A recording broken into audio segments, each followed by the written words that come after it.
What's up, everyone? Welcome to the Power Play with CJ. This question came up tonight during Game 7 of the Western Conference Finals. Jonathan Toews having his second two-goal game in 3 games.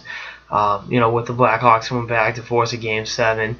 And then you look at Game 5, he brought them to overtime. I know, Anaheim did a pulling out in OT. But, he was huge all series long for the Hawks. And, it's been huge through his entire career with the Blackhawks. And, one question was, would you rather have him over Crosby? It's a dicey question. And we're gonna come out and start off by saying they could have been teammates in Pittsburgh if Pittsburgh had taken Toews over the immortal Jordan Staal.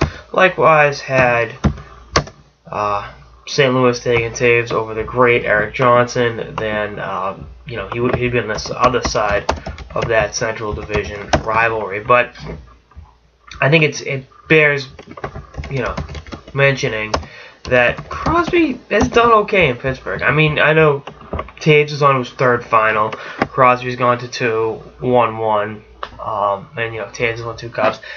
Toews, they've both had their moments at the Olympics. I think in terms of actual productivity, Toews has been the better Canadian Olympian. The 2 times they've been teammates. You just look at what he opening the scoring in the 2010 and 2014 gold medal games. I'd completely forgotten about until I saw the tweet tonight.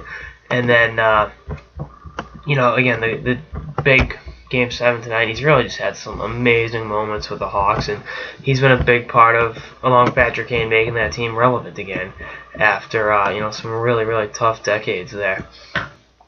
And the big thing is, if you flip them, hypothetically, you put Crosby on this Blackhawks team and Toews on that Penguins team, how successful are both teams?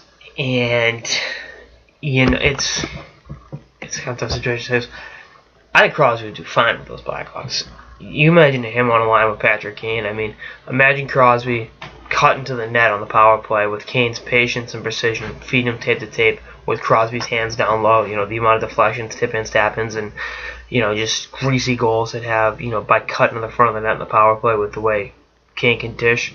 Coming down to 2-on-1, I can't think of too many more guys in the league that be more lethal with each other, because they're both passers that can score. They can both create, and a give and go between those two would be a sight to behold. But you look at how Toews are doing in Pittsburgh. If you add him with Evgeny Malkin as your 2 centers, how successful is the team? I think it's definitely a legitimate question to ask. I think that they do great. I think he's a good enough player. Obviously, Chino's a world-class player as well. They both won the Conn Smythe before. They both come up aces at the NHL level, regular season and postseason. So, again, it's really 6 in one hand, half dozen in the other.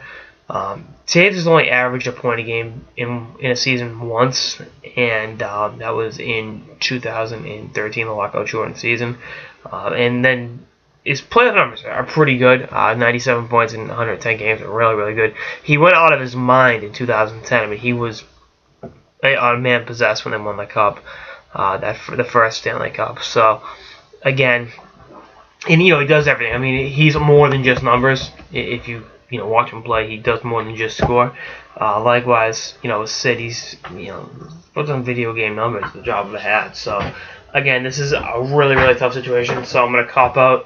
Toews is the best big game player in the world. Sidney Crosby is the best hockey player in the world.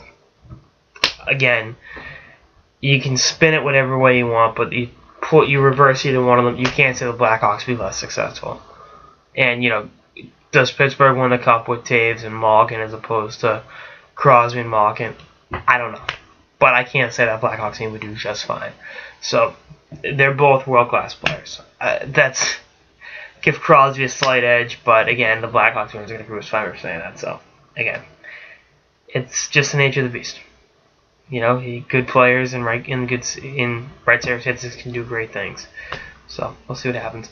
Anyway, that's all I got in this episode of the Power Play with CJ on the question for the ages: Sid or JT. Stay tuned for episodes throughout the playoffs and beyond. Later, guys.